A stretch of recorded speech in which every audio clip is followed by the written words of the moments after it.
C'est un maître de la survie politique, un maître de la survie politique dans le monde entier. Il n'y en a pas deux comme lui.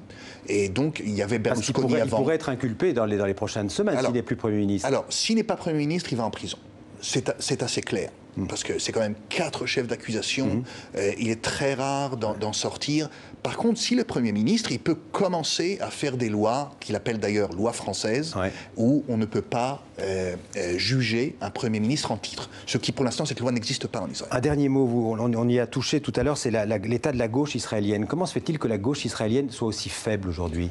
Je pense que l'échec des accords d'Oslo a complètement détruit le cœur même... L'accord de paix avec les Palestiniens. Oui, les accords historiques de paix entre Ehud Barak et Yasser Arafat.